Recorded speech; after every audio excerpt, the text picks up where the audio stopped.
Sir ನಮ್ಮ ತಾತ ಅವ್ರ ತಾತ ಎಲ್ಲರೂ ನಮ್ಮೂರ ಕಡೆ ಮೂರಪ್ಪ ತನ್ನನೇ ತಿನ್ನೋದು. ಆಂಧ್ರ ಗೋದಾವರಿ ಬೇಸಿನ್ ಏನಿದೆಯಲ್ಲ, ಮೂರಪ್ಪ ತನ್ನನೇ ತಿಂತಾರೆ ಅವರು. ಅವರೆಲ್ಲ ಚೆನ್ನಾಗಿದ್ರಲ್ಲ ಸರ್. ನಮ್ಮಪ್ಪ ನನಗೆ ಮಾತ್ರ ಫ್ಯಾಟಿ ಲಿವರು, ಶುಗರ್ ಎಲ್ಲ ಬಂದಿತ್ತೆ ಅಂತ.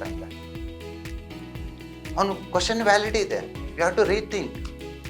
ನಮ್ಮ ಪೂರ್ವಜರ ಮೂರಪ್ಪ ತನ್ನ ತಿಂದು ಶುಗರ್ ಬಂದಿಲ್ಲ, ಫ್ಯಾಟಿ ಲಿವರ್ ಬಂದಿಲ್ಲ, ಕೊಲೆಸ್ಟ್ರಾಲ್ ಬಂದಿಲ್ಲ, ನೆಮ್ಮದಿಯಾಗಿದ್ರು. ಇವಾಗ ಯಾಕೆ ಆಗ್ತಿದೆ? ನಿಮ್ಮ ಅಜ್ಜ ತಿಂದಿರೋ ಅಕ್ಕಿ ನಾಟಿ ತಳಿ. ಬಿಫೋರ್ 1998 ಪ್ರತಿ ಒಬ್ಬರು ಇನ್ನು ಮನೆಯಲ್ಲೇನ ತಿನ್ನು, ಹೋಟ್ಲಲ್ಲೇನ ತಿನ್ನು, ಒಳ್ಳೆ ಆಹಾರ, ಹೋಟ್ಲಲ್ಲೇ ತಿಂದು ಆರೋಗ್ಯವಾಗಿರೋರು ಜನ.